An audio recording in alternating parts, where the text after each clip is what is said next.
Curfew समय रे बाहरे बुलुथुबा मंत्री पुओ को रास्ता रे अटकाई राताराति चर्चा को आसीथिबा महिला कनेस्टेबल सुनीता यादव को आउ एक वीडियो सामना को आसीछि। लाइव वीडियो रे लेडी दबंग कनेस्टेबल सुनीता पुलिस विभाग उपरे प्रश्नबाची छिड़ा करथिबा बेले तांकु हैरान करा जाउछि बोली सीधा स्थलक अभियोग आनिछंती।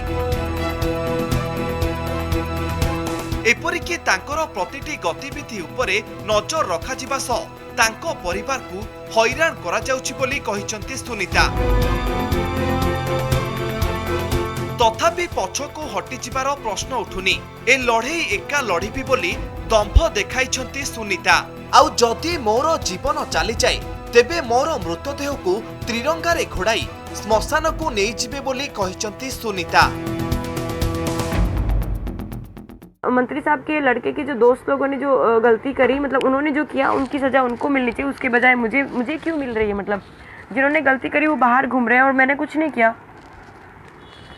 मैं पिछले 2 दिन से घर के अंदर कैद हूँ, बाहर जाने को नहीं मिल रहा है। मेरी गलती क्या है? मैं अपनी जो ड्यूटी है वो ठीक से कर रही हूँ, यही मेरी गलती है। मेरी गलती ये है कि मैंने अपने जो ऊपरी अधिकारी है उनके जो भी कुछ रिक्वेस्ट थी या फिर जो भी कुछ उन्होंने कहा उन्हें माना नहीं, या फिर उनकी जो भी डिमांड थी वो मैंने पूरी नहीं की। मेरी गलती क्या है कि मैं एक लड़की हूँ। मेरी गलती क्या है कि मैं किसी के सामने झुकना नहीं चाहती। मेरी गलती क्या है कि मेरे अंदर जो है जो गर्म खून है हमारा, जो मैं अपने आप को सुपीरियर नहीं बताना चाहती, लेकिन मेरे अंदर जो एक यदुवंशी का खून है, जो मतलब जो हम मालधारी होते हैं। मैं किसी कम्युनिटी को सुपीरियर नहीं बताना चाहती, लेकिन सबको पता है कि मालधारी लोगों को सब ये कहते हैं कि ये माथा भारी है।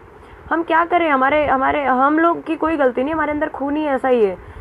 जो यदुवंशी का हिस्ट्री आपको पता ही होगा। श्री कृष्ण भगवान ने उस टाइम द्रौपदी की लाज बचाई थी, लेकिन जो उस रात घटना घटी उस दिन मेरी खाकी की लाज उनकी ही एक मतलब वंश की एक लड़की की खाकी की इज्जत लूट रही थी, वो मैं बचा नहीं पाई। तो आप समझ सकते हैं कि मेरी गलती क्या है? मतलब अभी भी समझ में नहीं आ रहा कि मेरी गलती क्या है। पर जो भी है यार, गलती हुई, जिसको भी मैंने डिसअपॉइंटेड किया है, जिसको भी लगता है कि मैंने गलत किया, उन सबसे मैं माफ़ी चाहती हूँ। मैं उन सबसे डर की माफ़ी नहीं मांग रही हूँ। मैं सिर्फ इसलिए माफ़ी मांग रही हूँ कि मैं सिर्फ अपना फ़र्ज अदा कर रही हूँ, मैं सिर्फ अपनी ड्यूटी कर रही हूँ। मुझे किसी से कोई तकलीफ़ नहीं है। मुझे ऐसा लगता था कि मैं मतलब लोगों को जब तकलीफ होती है तो पुलिस के पास आते हैं, जब आखिरी रास्ता उनके पास होता है तब वो पुलिस के पास आते हैं, ठीक है। तो हम लोग कहीं ना कहीं उनकी मदद करते हैं। आज देखिए कि एक पुलिस वाली या फिर एक LR ऑफिसर को उनके ही पुलिस वाले सपोर्ट नहीं कर रहे हैं। कल तक मैं आपको ये कह रही थी कि पुलिस डिपार्टमेंट मेरे साथ है, सूरत गुजरात ही नहीं भारत की पुलिस डिपार्टमेंट मेरे साथ है, पर मेरे सूरत की जो पुलिस डिपार्टमेंट है सब इसमें इन्वॉल्व नहीं है। पर कुछ लोगों ने मुझे जो है निराश किया है। मैंने कंट्रोल रूम में अभी कॉल किया, मैंने उनको कहा कि इस तरह से मैं परेशान हूँ, प्लीज़ आप घर पे आइए, मुझे हेडक्वार्टर आना है, अपनी बात रखनी है, मुझे सर से मिलना है। तो मुझे इतनी सिक्योरिटी प्रोवाइड नहीं करी गई कि मैं कमिश्नर कचहरी जा सकूं। मुझे आप सबसे रिक्वेस्ट है, प्लीज़ कमिश्नर सर तक मुझे श्री ब्रह्मभट्ट सर से कमिश्नर ऑफ पुलिस से पुलिस को मतलब कमिश्नर सर तक मुझे मेरी मैसेज पहुंचाइए कि मैं सिर्फ उनसे मिलना चाहती हूं।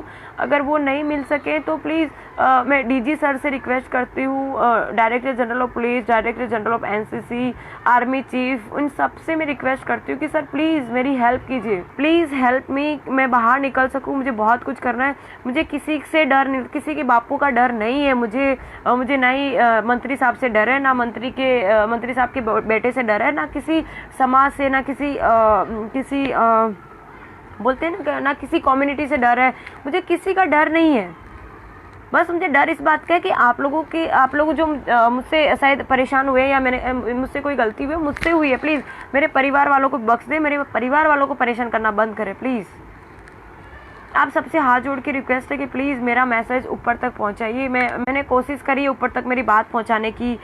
मेरा आहिर समाज मेरे साथ में है। मेरे और मेरे परिवार पे जो इतना प्रेशर आया है वो भी मैं हैंडल करने के लिए तैयार हूँ। मेरा फैमिली मेरे साथ है, मैं अपनी फैमिली के साथ हूँ। मैं सब कुछ हैंडल कर सकती हूँ, अभी भी मुझ में बहुत पावर है, मैं कोई पीछे हट नहीं करना चाहती। मुझे प्लीज़ मुझे मेरा काम करने दीजिए। मुझे किसी से कोई शिकायत नहीं, और किसी को भी मुझसे कोई भी तकलीफ़ हुई है तो प्लीज़ मुझे माफ़ कीजिए।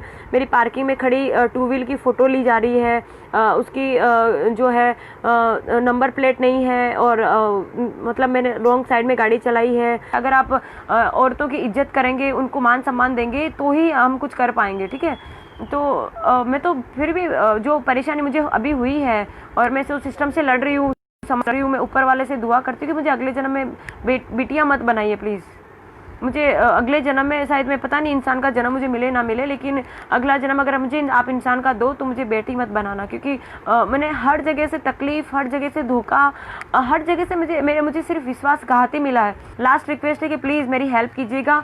अगर मैं ज़िंदा रही तो मुझे बहुत कुछ करना है, और अगर मैं मर गई तो आप सबसे हाथ जोड़ के रिक्वेस्ट है कि अगर मैं मर गई तो कैंडल लाइट लेके बाहर निकलने की ज़रूरत नहीं है। मैं जब मरूँ तो मेरी जो डेड बॉडी है उसको आर्मी यूनिफॉर्म में आप लोग, और मोदी जी से मेरी रिक्वेस्ट है कि शायद मैं जिंदा हूँ इसलिए आप मुझे मिलने नहीं आ पाए, पर अगर मैं मर जाऊँ तो एक बार प्लीज़ मुझे मेरी डेथ बॉडी के पास आप आइएगा। ये मेरी लास्ट इच्छा है। अगर मैं मर गई हो तो मेरी बॉडी तिरंगा में अगर आप लोग शमशान तक पहुंचा पाए तो शायद मेरी आत्मा को शांति मिल जाएगी। जय हिंद, जय भारत, थैंक यू।